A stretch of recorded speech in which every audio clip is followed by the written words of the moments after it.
Shalom, salam sejahtera bagi kita semua. Assalamualaikum warahmatullahi wabarakatuh. Om Swastiastu, Namo Buddhaya, salam kebajikan. Saya Selina Sumual. Dan saya Sunali Kelly.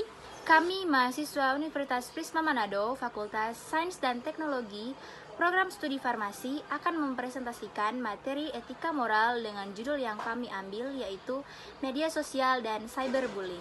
Pada zaman sekarang ini, dunia sedang diperhadapkan dengan perkembangan zaman yang semakin pesat, terutama dalam penggunaan media sosial dan internet. Media sosial atau yang kerap disapa dengan medsos memiliki dampak negatif serta dampak positif. Maka dari itu, tetap saksikan video presentasi kami berikut. Media sosial and cyberbullying. Apa itu media sosial? Media sosial adalah sebuah media daring yang digunakan satu sama lain yang para penggunanya bisa dengan mudah berpartisipasi, berinteraksi, berbagi, dan menciptakan isi blog di jaringan sosial, wiki, forum, dan dunia virtual tanpa dibatasi oleh ruang dan waktu. Dampak positif dari media sosial. Pertama, memudahkan kita untuk berinteraksi dengan banyak orang. Kedua, memperluas pergaulan. Ketiga, jarak dan waktu bukan lagi masalah. Keempat, lebih mudah dalam mengekspresikan diri. Kelima, penyebaran informasi dapat berlangsung secara cepat. Dan keenam, biaya lebih murah. Dampak negatifnya yaitu menjauhkan orang-orang yang sudah dekat dan sebaliknya. Yang kedua, interaksi secara tatap muka cenderung menurun. Ketiga, membuat orang-orang menjadi kecanduan terhadap internet. Keempat, menimbulkan konflik. Kelima, masalah privasi. Dan yang keenam, rentan terhadap pengaruh buruk orang lain. Berikut ini adalah cara bijak menggunakan media sosial. Yang pertama, jangan asal posting konten. Sadari betul bahwa akun medsos kamu bisa dilihat secara publik, termasuk semua postingan di dalamnya. Oleh karena itu, kamu harus lebih bijak dalam memilih konten-konten sebelum diunggah di media sosial. 2. Tak perlu detail mencantumkan informasi. Di era digital yang semakin canggih pula kejahatan cyber. Dalam akun media sosial, jangan pernah mencantumkan informasi pribadi yang detail karena kita tidak pernah tahu ancaman-ancaman apa yang sedang mengintai. Protect your privacy. Yang ketiga, jaga etika. Media sosial memang memberikan kebebasan bagi para penggunanya, tetapi bukan berarti bebas pula dalam beretika. Juga selalu etika, sopan santun, dan selalu bersikap respek kepada teman atau orang-orang yang terkoneksi di akun media sosial kita. Hindari penggunaan kata-kata kasar atau yang mengandung unsur sara. Hormatilah orang lain sebagaimana kita ingin dihormati. Keempat, selalu waspada dan jangan langsung percaya. Akan selalu ada limpahan informasi atau orang-orang tak bertanggung jawab yang warawiri di media sosial. Kalau sudah begini, kamu harus mawas diri dalam menyaring informasi-informasi yang tersebar. Waspadai pula pengguna-pengguna tak dikenal yang tiba-tiba mengirim pesan tanpa maksud dan tujuan yang jelas untuk mencegah terjadinya penipuan atau hal-hal lain yang tak diinginkan. Dan yang kelima, filter akun-akun yang diikuti. Seiring perkembangannya, media sosial ternyata sangat berpengaruh terhadap kesehatan mental. Kita acap kali silau dengan kehidupan orang lain yang kita lihat di medsos dan membandingkannya dengan kehidupan kita. Padahal semua yang tampil di medsos hanyalah kulit luar yang tidak kita ketahui isi sebenarnya. Mengatasi hal itu, ikutilah akun-akun bermanfaat, menghibur, atau kredibel yang justru bisa menambah wawasanmu. Jauhi akun-akun yang sekitarnya toksik dan tidak memiliki kegunaan apapun. Apa itu cyberbullying? Cyberbullying merupakan perilaku berulang yang ditunjukkan untuk menakuti, membuat marah, atau mempermalukan mereka yang menjadi sasaran. Nah, contohnya ini termasuk seperti menyebarkan kebohongan, memposting foto memalukan tentang seseorang di media sosial, menulis hal-hal menyakitkan melalui pesan instan, pesan teks, atau memposting pesan menghina di situs di jaringan sosial, serta berbagi foto atau video memalukan dan membuat profil palsu untuk mempermalukan seseorang. Dari segi hukum, cyberbullying merupakan kejahatan dalam bentuk cemooh, kata-kata kasar, pelecehan, dan ujaran bernada ancaman ataupun hinaan. Nah, di sini ada beberapa jenis cyberbullying di Indonesia, yaitu antara lain titik 2 yang pertama, flaming. Flaming ini merupakan sebuah tindakan seperti provokasi, ujaran kebencian, mengejek dan menyinggung perasaan orang lain. Nah, caranya ini mengirim sebuah pesan yang berisi berkata-kata frontal dan penuh kemarahan. Yang kedua, yaitu harassment. Harassment ini berupa gangguan yang pelaku lakukan secara terus-menerus dengan mengirim pesan singkat melalui platform chatting dan lain-lain. Kata-kata yang tertulis selain menyudutkan juga menghasut orang lain untuk bersikap sama. Tujuannya yaitu pelaku adalah membuat target merasa gelisah. Yang ketiga, denigration.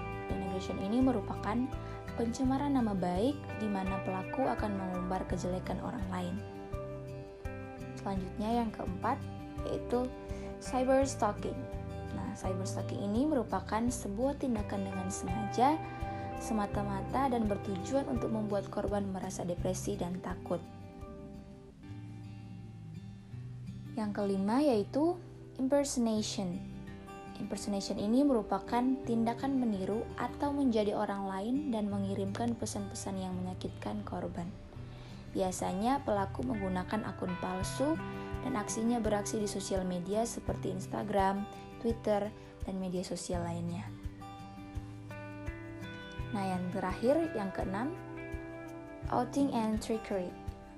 Nah, outing ini merupakan tindakan yang menyebarkan aib atau rahasia orang lain, dapat berupa seperti foto-foto atau isi chat orang lain. Akibatnya, korban merasa malu atau depresi. Sementara tricky merupakan tindakan membujuk orang lain agar mendapatkan rahasia calon target. Nah, tujuannya ini adalah untuk mempermalukan target di depan umum. Dalam beberapa kasus juga, pelaku outing melakukan trickery. Dampak dari cyberbullying. Berikut beberapa akibat tindakan cyberbullying bagi korban. Antara lain yang pertama, 1. Memunculkan perasaan ingin bunuh diri. Korban cyberbullying yang terluka, malu, putus asa, akan memilih untuk menarik diri dari lingkungan. Bahkan tidak sedikit yang mencoba untuk menyalahkan dirinya. Jika perasaan depresi terus-menerus menghantui dan bertambah parah, maka tidak menutup kemungkinan akan memunculkan pikiran untuk bunuh diri. Yang kedua, kehilangan minat. Menjadi korban perundungan dapat menyebabkan korban kehilangan minat pada sesuatu. Penyebabnya karena perasaan malu untuk bertemu dengan orang lain. Selanjutnya yang ketiga, lingkungan akan mengucilkan korban. Dampak cyberbullying memang nyata. Orang lain yang berada di lingkungan korban tanpa sadar akan turut menyerang dan menambah komentar-komentar buruk.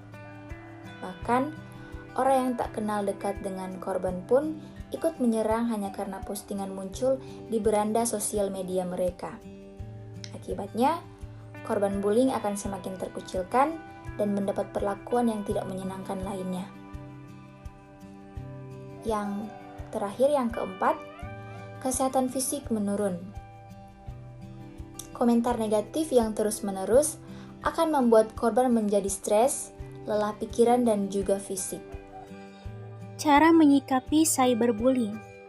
Pertama, Jangan membalas dan menulis komentar yang sama negatifnya sebagai respon. Kedua, jangan menganggap komentar negatif dan kebencian terlalu serius. Ketiga, blok dan report komentarnya. Keempat, pahami bahwa tidak semua orang punya kepercayaan dan pandangan yang sama. Kelima, istirahat dari media sosial atau teknologi. Dan yang keenam, jangan memendamnya sendiri. Berikut ini adalah hal-hal yang dapat mencegah cyberbullying. Pertama, tidak posting terlalu sering atau banyak. Posting terlalu sering dan banyak bisa mengganggu orang lain. Oleh karena itu, posting terlalu sering dan banyak dapat memancing adanya cyberbullying. Yang kedua, hindari konten postingan yang aneh. Apapun yang diunggah ke sosial media pasti menimbulkan pro dan kontra. Terlebih ketika posting sesuatu yang dianggap aneh dan mengundang bully, meskipun hanya bully di dalam hati. Oleh karena itu, sebagai pengguna sosial media, sebaiknya batasi mengunggah konten yang mengganggu. Yang ketiga, pintar-pintar memilih teman di sosial media. Akun media sosial tidak harus selalu terbuka untuk semua orang. Dari video presentasi yang telah kami bawakan tadi, dapat diambil kesimpulan bahwa cyberbullying dalam media sosial merupakan sebuah fenomena baru sejak adanya perkembangan teknologi. Seiring berjalannya waktu, semakin berkembangnya teknologi modern, semakin naik pula dinamika kasus tersebut.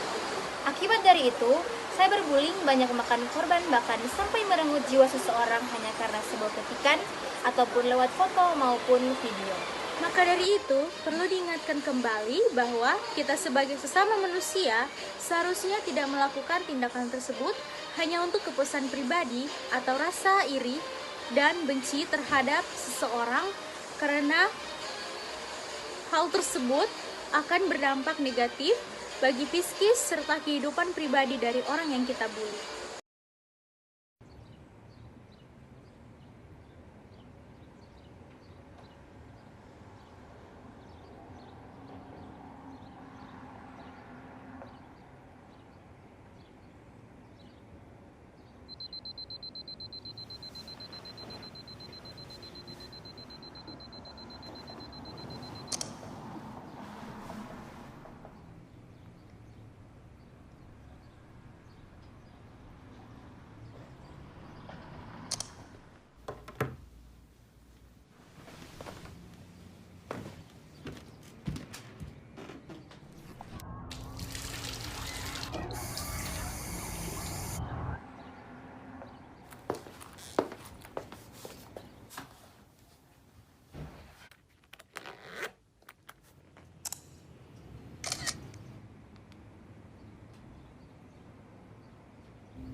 You're ugly.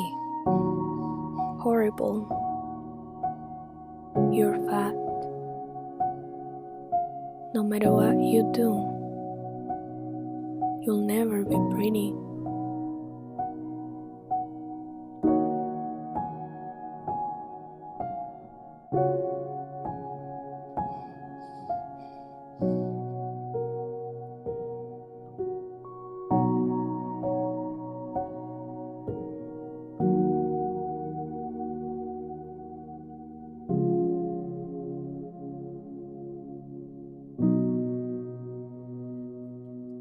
I can't do this anymore.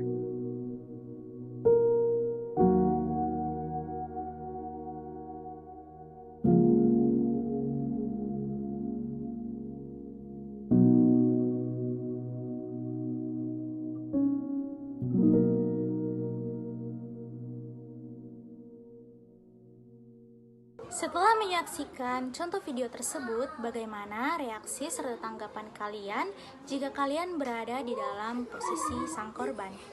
Kalian bisa ketik jawabannya di kolom komentar di bawah ini.